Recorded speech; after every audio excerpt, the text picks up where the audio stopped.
Welcome to the Build, Tell, Sell podcast, where we talk about the art of building a business, marketing, and sales with creative industry insiders. I'm your host, Pel of PELNYC. In this episode, we're talking to Marc Williamson of Flamekeepers Hat Club in Harlem. He's been a New York hatter for over 2 decades. His designs are manufactured around the world, from Italy, Ireland, Canada, France, and the United States, just to name a few. His collections are works of art, and 90% of his product have been altered by his own hands, even after they've been custom manufactured to his specifications. I wanted to talk to him about how he's bringing new energy to an industry that seems to be almost forgotten. So, Marc, I want to thank you for coming on and doing the interview. I really do appreciate it. It's been a long time coming. You're one of the reasons why I'm doing this. You know, you've pushed me towards this, and we've had numerous conversations about this.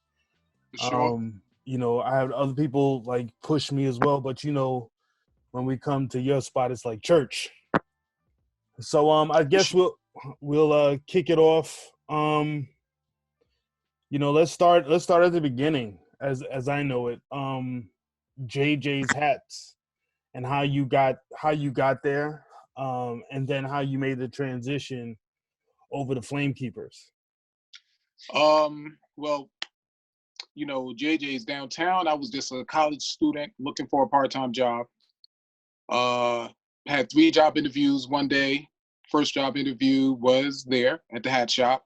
Got hired on the spot as a stock person, and it was a pit stop because I was at that time, making beats and things like that, but I didn't, let them know that. And one thing just, turned into the next, and, they started giving me more responsibility, like, because I wasn't looking for it, but I guess, they saw something, and, I started getting more responsibility. And so I actually left there like 6 years ago, and I was a minority partner, but I left to, come and open up something and express my own vision of what I thought that, the hat game on a retail level would be. And that led me up to Harlem and opening up Flamekeepers Hat Club. Why Harlem? Interestingly enough, when I was looking for spaces, I was still working downtown. And so every Sunday, which was my only day off, I would go to the Lower East Side, I would go to Brooklyn, and I would go to Harlem.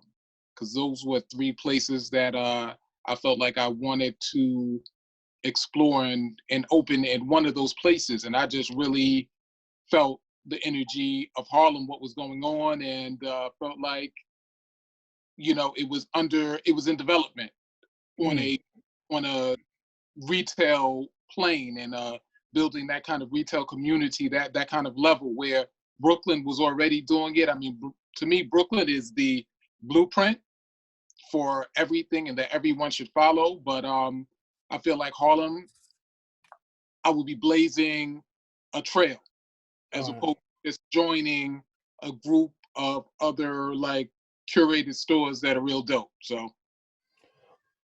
I feel you on that. I was living at Harlem at the time, and when I was up there, it was already had transitioned. And I remember when you first came over there, it was a lot more has happened since then.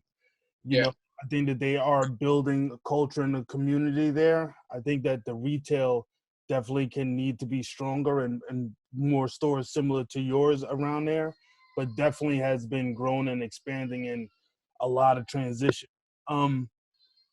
The name Flamekeepers Hat Club. It's not a regular name for a store period, a brand period. What prompted you to actually choose that name? And what other names did you go through a process of trying to figure out your names? I'm a, I fancy myself to be an idea guy. So one thing is, before I came up with the name, I knew that I wanted it to be unique. I wanted it to stand out. Like a friend of mine who does like business development. He's up in Harlem, works with a whole bunch of different stores, companies, financing and everything. He was like, "Oh, why don't you name it Williamson's Hats?" And I'm like, that's really not where I was going, number one. Number two, what my vision is definitely a little more progressive than the, cliched hat shop, all respect. And also I'm building a brand. So I knew that was out the gate as well, that I wasn't only going to be opening a hat shop, I'm going to be starting a brand. So I knew it had to be something that, well, I wanted it to be catchy. I wanted it to be able to translate if I wanted to do socks or shirts or whatever, that the name would still be clever. And I also, I studied people doing it well, like people who were doing it as far as my taste goes, who I thought they were smashing it. So I looked at other brands and looked at, the names and, just the things that they were doing here in America, in London and in Japan, like, because, there's definitely a niche as far as these progressive stores and the new wave of stores that were coming out and were building, followings and communities. And that's really the most important thing. These brands were building followings and communities, and, they were doing it, outside of America, and they were doing it, in other countries. And I thought that was dope. So I knew that to come in, I had to have, a name and a brand that was strong, that was original. And so I just wasn't going to go with, any old name. And just one night in my idea think tank, Flame Keepers Hat Club came to me. Flame Keepers Hat Club, we are passing the torch of good taste from one generation to the next. And why the turtle in your logo with the bowler? Yeah, I mean, I came up with that too, sketched it out one night, and the bowler worked with the turtle, number one, just from an artistic standpoint. But one of my favorite quotes is, "Behold the turtle, for he only makes progress when he sticks his neck out." And, that's really, that inspires me, encourages me, because I always need inspiring and encouragement. And, it just says what it is. You won't get anywhere without taking some kind of risk. There will not be any progress without true. a neck out. So, that it all culminated into that. No, that's very true. I think that your name definitely does stand out. I think that also the logo was very unique. I mean, the name is unique as well. Like, I was like, Flame Keepers, and then when you broke it down to me before and told me it, I was like, oh, it's very niche. Like, you're gonna remember it. That most definitely. I know that you're originally from Queens. Yep. And funny enough, your store is in Harlem, Yep. and you also went to school in Harlem. You spent a lot of time in Harlem. What did you glean from you being, born in one borough, traveling to another borough? What do you feel like you really learned from, going back and forth? Do you feel like you learned anything outside of that? Because for me, living in, being from Queens, it's very residential and it's kind of slow, right? And Yep. that's just my 2 cents. May not be yours. So I want Yep. to get your feeling of just being in different places in New York and getting something out of that. Okay, great question, first of all. Well, I got from, living in Queens and going to school in Harlem from first grade through 12th grade. One thing, it was like being prepped for, an aspect of what the world is really like. It's like, How so? we're all from one place. Like, we're here in New York City, but if we go to California or if we go to Georgia, we're like, damn, they have their own cultures. You know what I mean? But if you never traveled outside of New York, which when we were younger, it's a different age now, but when we were younger, I mean, there were a bunch of cats in my hood that never left New York. You know what I mean? Like, didn't have any ties to their family down south or in the Caribbean or what have you. And they never ventured outside of New York. The first time they, veered outside of New York was when we were like being roadies on rap tours, you know what I mean? And Yeah. hitting the coast, but they never went outside of New York. And so, I mean, sometimes they never even went uptown. So that was one thing that it gave me a perspective of, wow, shit is different.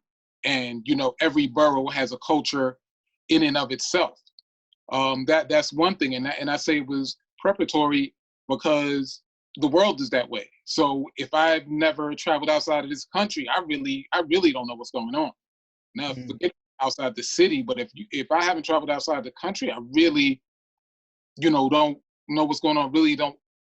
I'm not open to having my finger on the pulse of really what really truly is. You know what I mean? Mm-hmm. So I would definitely say it was dope in that way. It prepped me for that.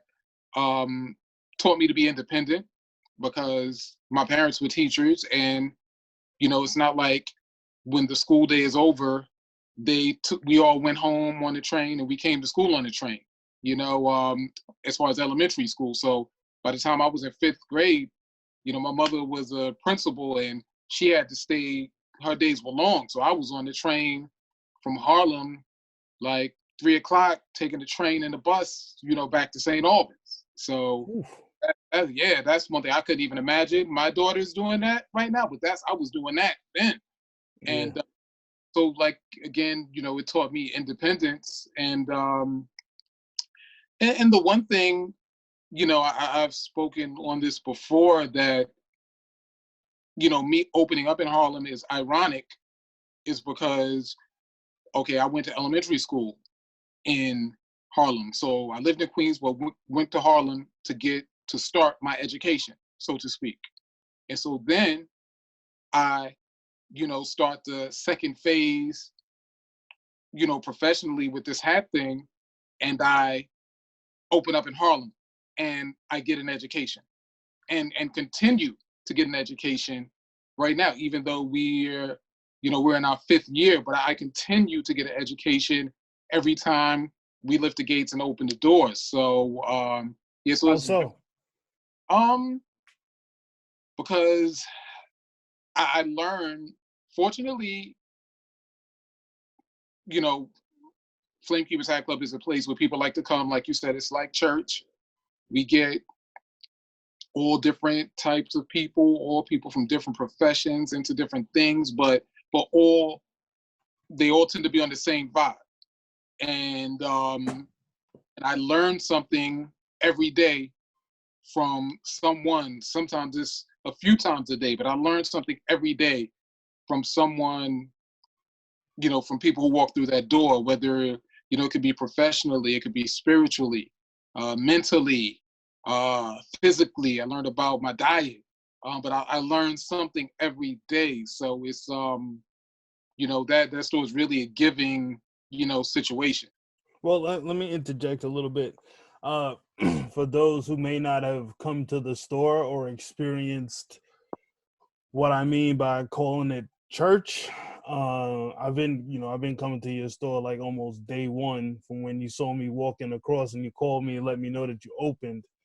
Yeah. And it's church because we sit down and we build and we talk and we converse about multiple things, and from business, spirituality, dress code, fashion, and it's just like you're going in there and your soul is getting full. And I think that's a great thing. And it's something that when I leave there, I'm like, all right, I got my fill, but I know I definitely got to come back and get a refill. But let me ask you this. So, I know that you did the Goldman Sachs incubator. Yeah. And you have weathered the storm of opening up a business. I know that you used to work 7 days a week. And ladies and gentlemen, the man does not sit down while he's at work. He does not take a lunch break. Okay. Well, let me ask you this. What did you glean from the Goldman Sachs incubator, and tell people a little bit about it as well. But what did you get from it that you were like, I was doing this wrong all the time from the first day I opened my gates?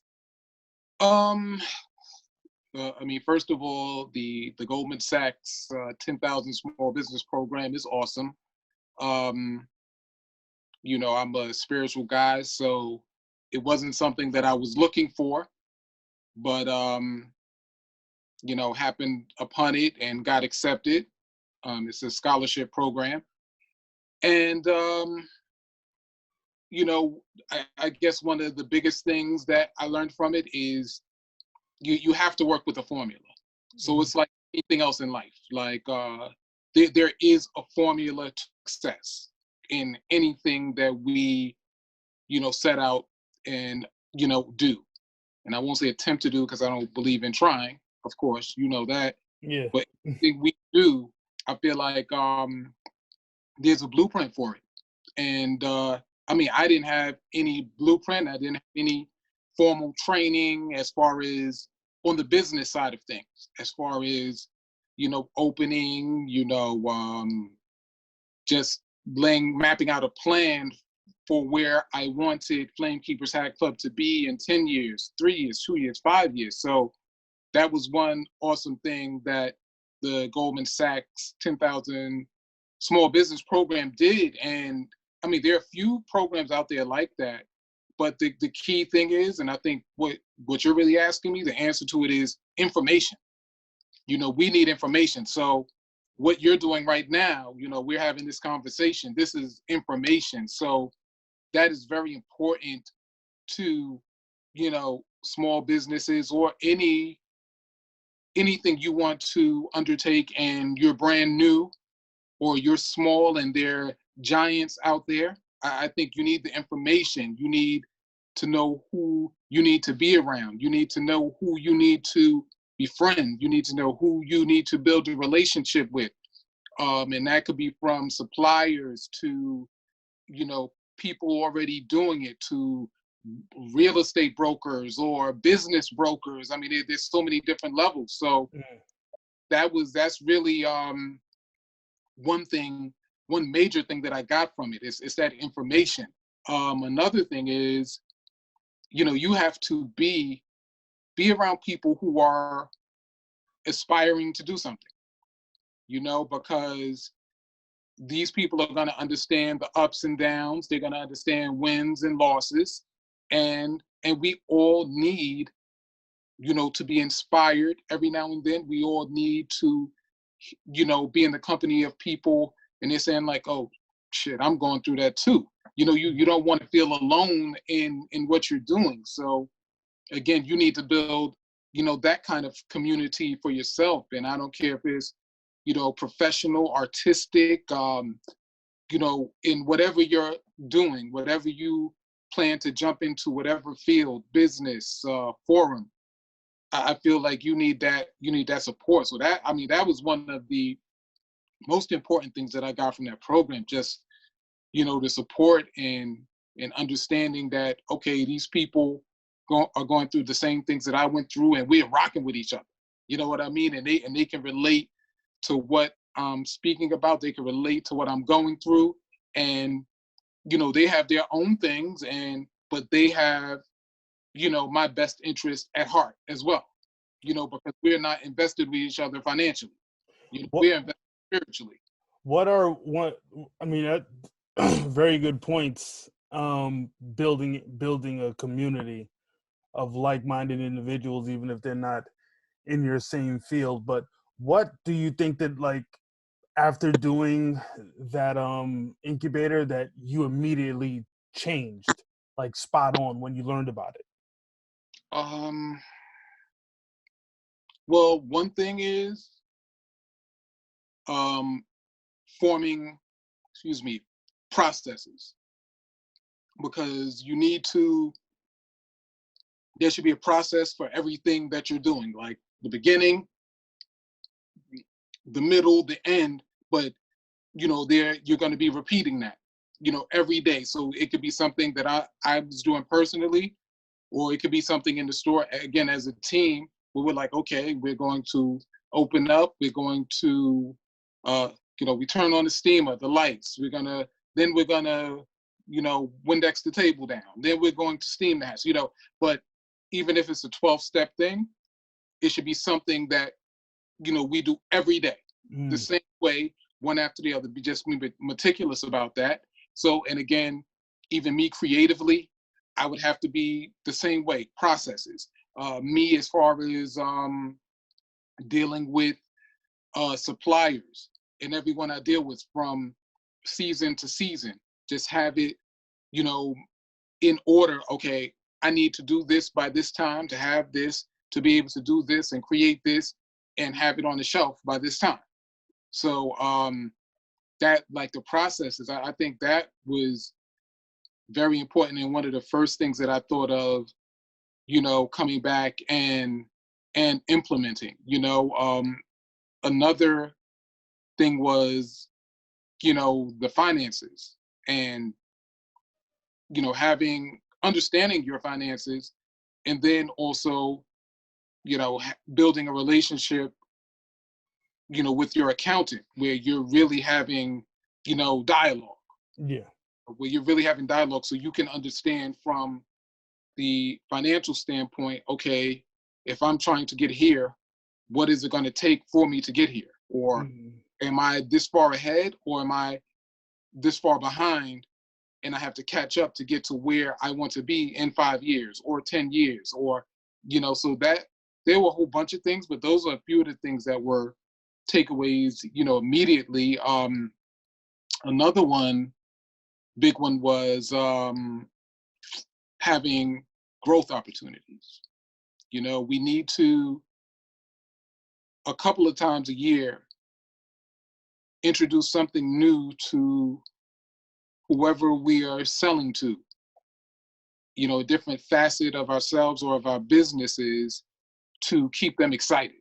Keep them excited and keep things fresh. And it's going on. It's not a new formula or anything like that, but when it was broken down to me, and I look at, brands who are winning and things they're doing, they're on it all the time. That's what commercials are about. Facebook ads. But yeah, those are a few of the takeaways that I got. But I would definitely recommend, first and foremost, Goldman Sachs, 10,000 Small Businesses. Because they accepted me, and it was just a super awesome experience. And there are programs like that out there. I know that you also, before you opened up your doors, you were doing a lot of research where you was going to the SBA. You was telling me about in the library as well. Yeah, I went to the business library, and every day, like 4 days a week, I wasn't working. And so, I wasn't gonna sit at home and, get it together. Even if I wanted to, if I was looking for property, I was doing that at night or what have you, but I would leave in the day, go to Starbucks, have a coffee, whatever. Then I would go to the business library, and I would just read, books on business. And I read a lot about, businesses that I admired, and, why they were winning, like Zappos, like Starbucks, Gucci, and, tried to understand and get the flow of what I was doing and where I wanted to go and what I wanted to present and how I wanted to present it. So that was a big point of going to the business library, which was awesome. And in the business library here in New York City, they have a program, and it's in New York State, called SCORE. And that library just happened to be one of their, hubs, or they had a little outpost there. And SCORE is another fantastic program or organization that is, not used, crazily, but definitely not, a lot of people don't know about it. And, especially a lot of people of color, I gotta say, and it's free.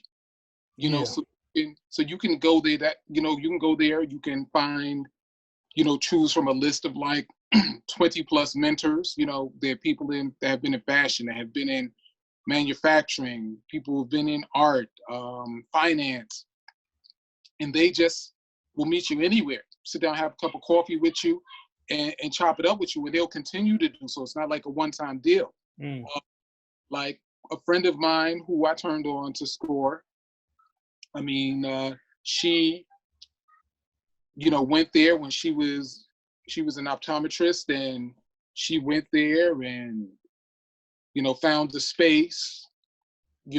The finance people there at SCORE, they walked her through how much it was going to cost, how much of a loan she needed to have, where her credit needed to be, yada, yada, yada. So, walked her from the beginning to the end. And that's what, SCORE does. And like, so there are programs out there that do it. So that's one thing we need to, dig in and really do our research, because the help is there. So, you having this podcast here, this is like SCORE, because you're giving and helping, but we need more of this, and we need to, investigate, and we need to look and listen to anything with a title that looks like it might be helpful. It may not work for you, crap, but you know what, you need to click it and just investigate, because the more information you have, the better. Just in my opinion. Yeah, I feel like one of the great building tools that probably is also underutilized is just searching the web, YouTube University, Google. There's information that's out there. Yep. You had mentioned also in the building process, you had mentioned about, Facebook and things of that nature. Like, what do you do to stand out as far as your marketing is concerned? And what are some different things that you started to utilize? I still think I'm a baby in that. I got to be honest. I'm still learning and growing. Nowhere near the best at it, but I could just say what I've had success with the marketing. I feel like in general, forget about what I've had success with. I think success lies in the quality of your content. Mm. Period. Not only me, it's anyone who I admire, who's winning or whatever. Success, it's in the quality of your content and the ability to be able to build a community based off of these people who are into your content, because your content, is speaking to an audience. You're speaking to an audience, or trying to recruit an audience who's into what you're into and buy what you're selling. And it doesn't have to be a product. So I feel like, the quality of your content and your presentation, you have to win with it. And that kind of stuff doesn't take a lot of money.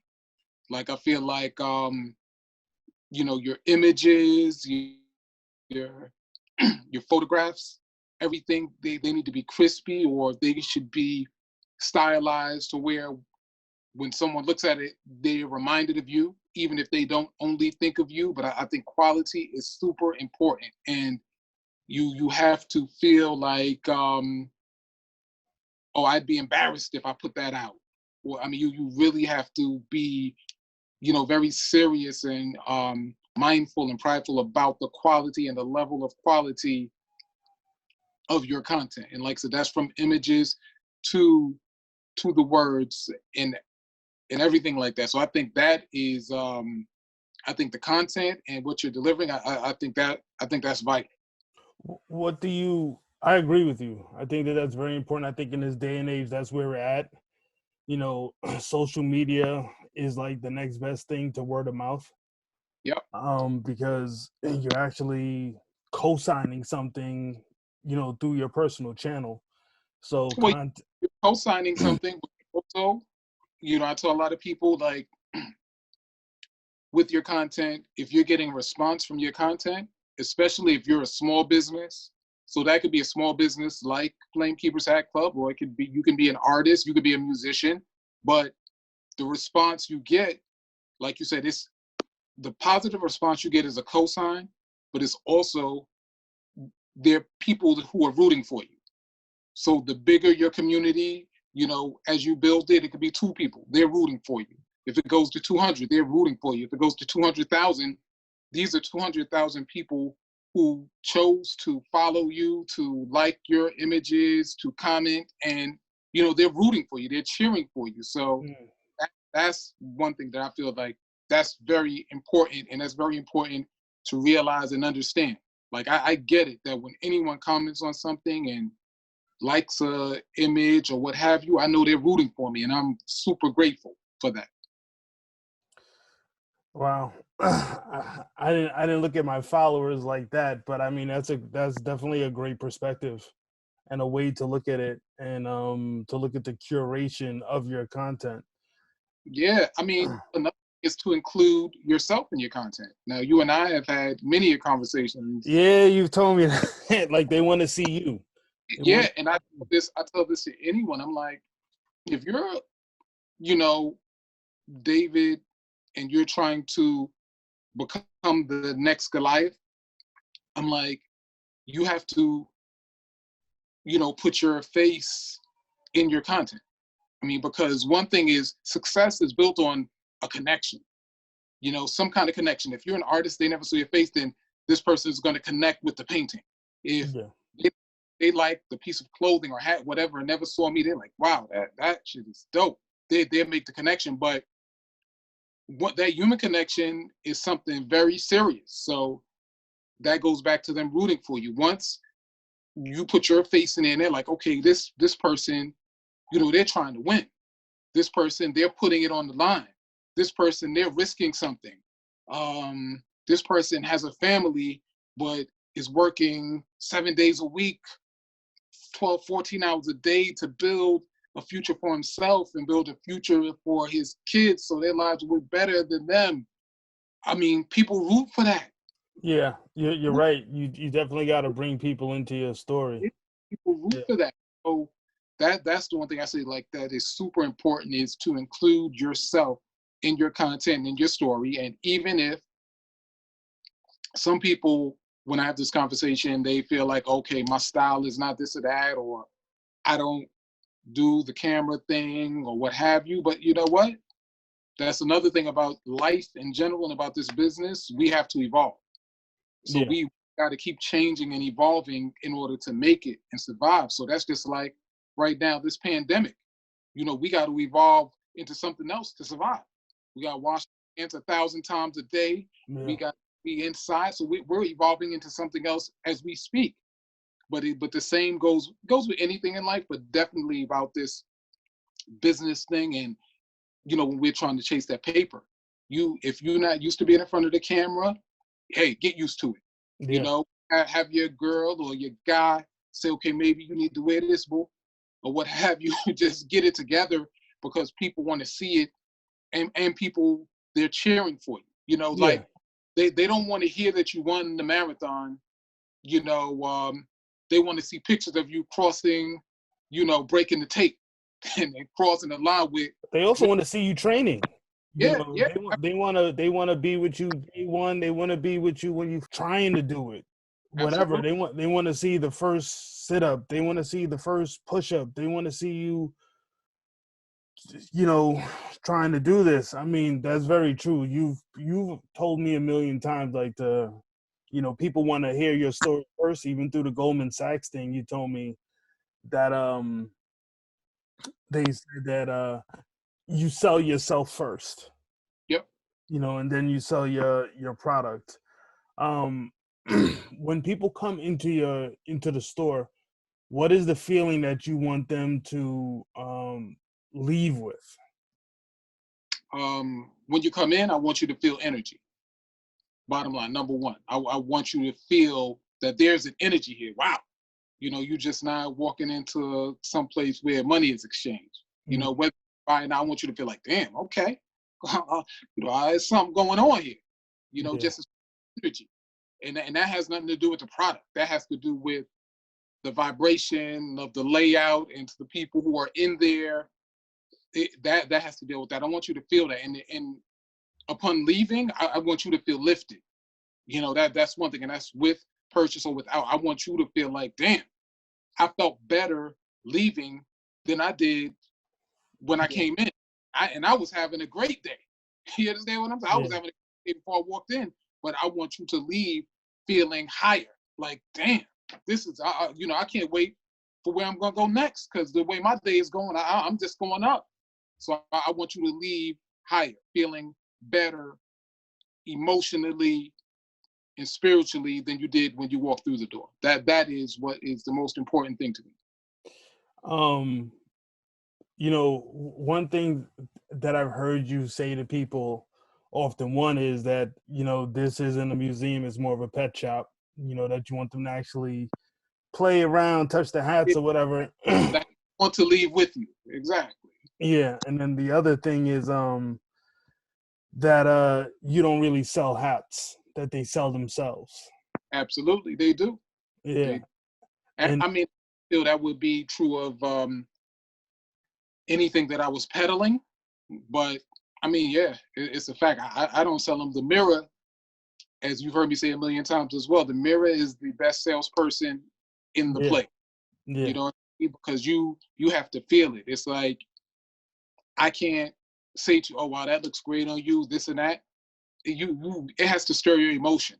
If it doesn't stir your emotion, I'd recommend, you know, taking a picture of yourself, walking out, and maybe come back.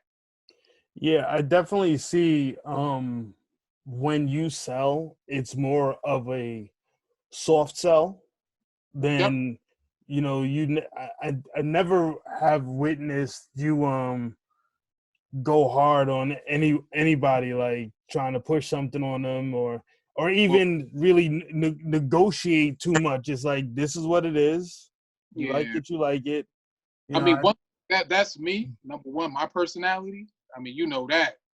And but yeah, I'm not. That's not my style at all. Like I'm not that at all. You, like I said, it has to stir your emotion. So it sounds cliche, but I mean it. You know, I want you. If you're making a purchase, I want you to make that purchase because yo, it takes me higher. You know what I mean? It lifts me up, makes me feel like wow, okay, I'm serious out here. So that's really it. And I want the product to do that for you. It's not me or anything that I'm gonna say to you. now I feel you on that, and I think, you know, for those that may not know, this is the gentleman who actually got me into rocking fedoras. You know, and it started out with a paperboy hat because I was a new era terror, and I can say that this experience is very transformative. First of all, you rock a fedora, it changes your whole outfit. Mm, It changes your feelings, kind of like wearing a suit. But you know, you can rock it with kicks, and it is a very easy transition. And the same way that I transitioned into it is the same way that I've seen people come into that store saying, hmm "This is not for me," and they have this, you know, enlightening moment, kind of like a Jesus moment, you know. But you know what? I mean, I feel like again, I'm just gonna go back to. I feel like it's about energy. You know, because that's one thing. You know, I've just been. You know, I've evolved and you know, I changed like about 6 years ago when I was opening. I mean, you hear me say this too, and just I understand way more about energy, what it means, and vibration, and what I attract and what I give off. And so, again, I just want to be clear. Number one, like I'm not caught up in the hat thing. Yeah, Like you got you on the gram, and you see, you know, all these hat shops, and you know they this and that with the celebrities, and you know, oh, you know, showing, oh, we make it like this, well, and that's all respect due to them, but I'm not on it like no, people you're like not. I mean, you have a lot of celebrities that come through, and I don't see you really posting any of them, yeah, or people, even asking them for photos when they come in. yeah, people, you know, they'll ask me, oh, so when did you fall in love with hats? Well, I'm like, nah, I didn't. I mean, that's the one thing. I'm just not on it like that. Um, it's just it was a part of my path. I'm here. I'm doing it, and it's a vehicle for me, you know, to take people higher and to do, you know, take my life further as I, evolve even further. Like I said, with which I am going to do, the, motivational speaking and the public speaking and that type of thing. But so I'm not caught up in the romance of the hat thing like that. But as far as energy goes, I digress. Like years ago, I'd be down in like at Penn Station, Herald Square, and then, crazy busy, mad tourists. So there, when it's rush hour, you're leaving. I mean, there are thousands of people going home, going to Penn Station, getting on that train. But it was one thing, people would always, there'd be 100 people around, and people will always come up to me and ask me for directions. You know what I mean? There'd be a whole bunch of different people. I'm talking, there could be one person, black, white, family from Moscow, whatever. They will always, look and come up to me and ask me for directions. And I get what that is. Like, one thing is, before, I was, enlightened, I was like, okay, yeah, because I'm approachable. And I give that off. But in this energy, again, you know what I mean? About the energy that, we all give off. So I don't think I don't think a hat creates the energy. I feel like you already have the energy. Now maybe the hat is going to, help you fine tune it or focus that energy, to be able to spread it whenever you decide to wear it or something like that. But the energy is in the person, and, throwing the hat on, the hat says confidence. So that says something about your energy that you can share. It says a lot of things. So that's what I think is attractive. I think it's the person, when they wear the hat, they make the hat attractive. Nah, that's right. Hence the mirror being the best salesman. Yeah. Let me So, close out and ask you this one last question. sure. I want you to tell me, I mean, all of this is great. I mean, these are some great anthems for business, taking us through you building your company, your marketing, through the content, and even, your sales approach. But I want to talk about that song that you was on from LL Cool J. Please, you go to the next last question. Nah, that's it, man. That's it. I know you didn't see that one coming. I knew that, but anyway.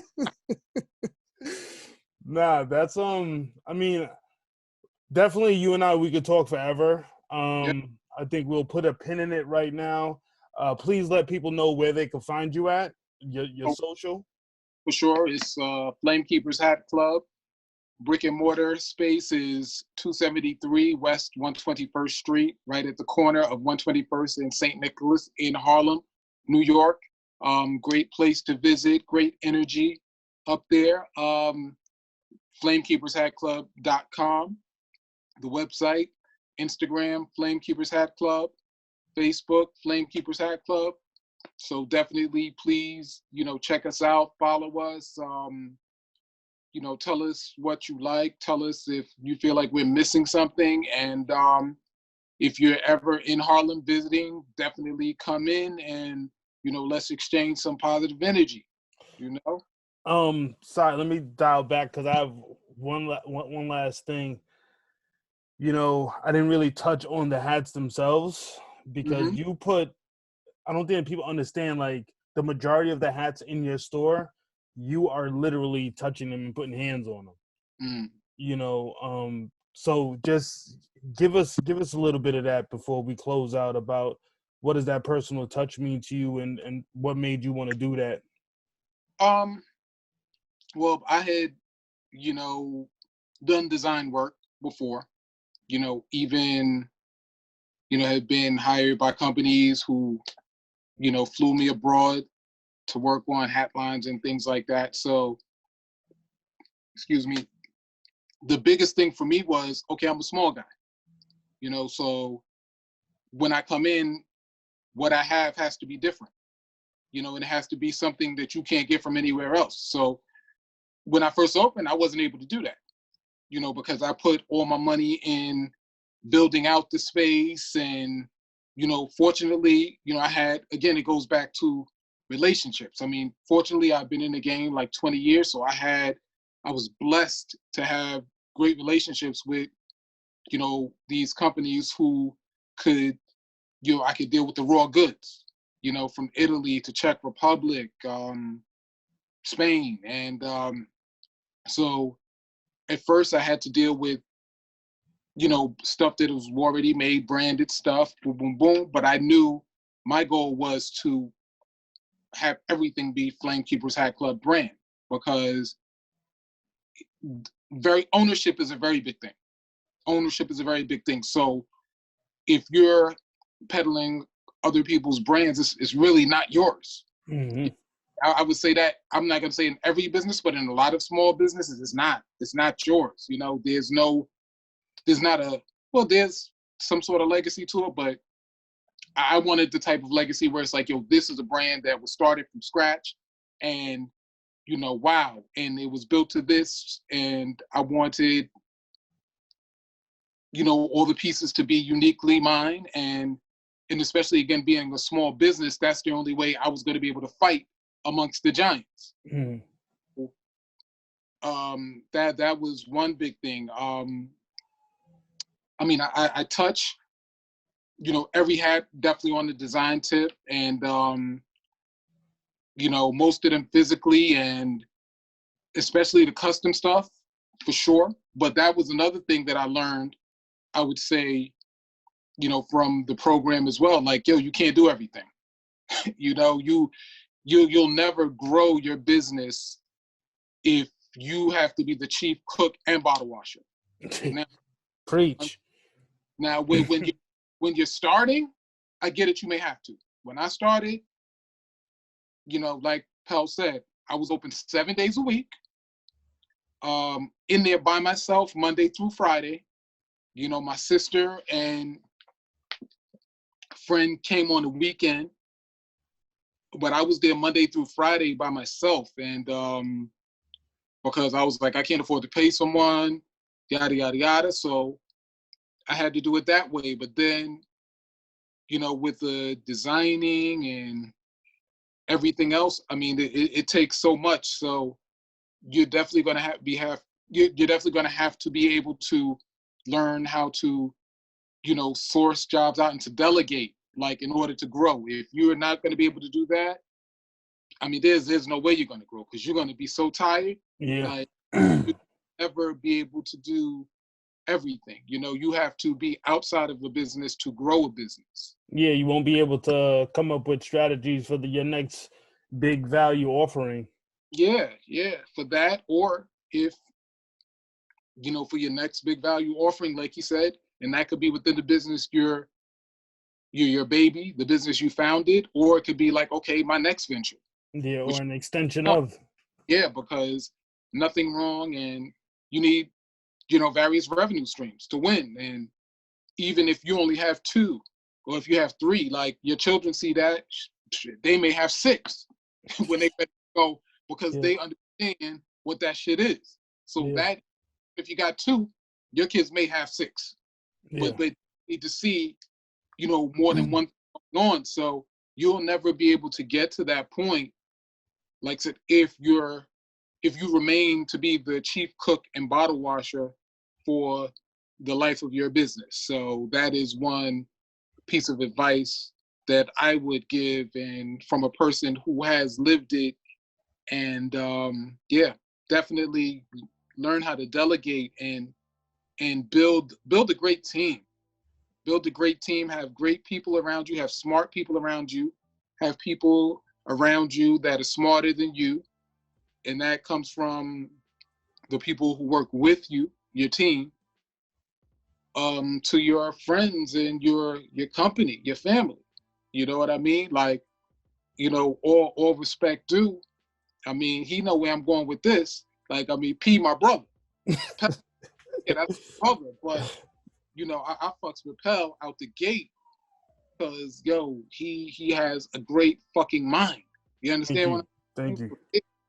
he has a great mind, and it makes me want to think more and do more and achieve more and work more, you know. So that's my brother right there. But like that's you know, he has a great mind. So keep people around you with great minds, you know, for real. No, I appreciate it. No, thank you. I also want to thank you again for doing this. I appreciate the knowledge, the wisdom, and the understanding that you're dropping for myself and for everybody else. This has been great. Again, this is Marc Williamson from Flamekeepers Hat Club. You can catch him on the gram at Flamekeepers Hat Club. Definitely take a time and treat yourself just to at least go in there and have a conversation to get some church. My brother, I want to say thanks to you. I appreciate it. And I'll see you at the top. Always, King. All right, peace. Peace, yo. Hey, thank you so much for tuning in, and make sure that you subscribe to the show in iTunes or wherever you consume podcasts. And if you feel inclined, please leave us a 5-star rating and give us a comment on your thoughts on this episode, ideas, and insight. Thank you.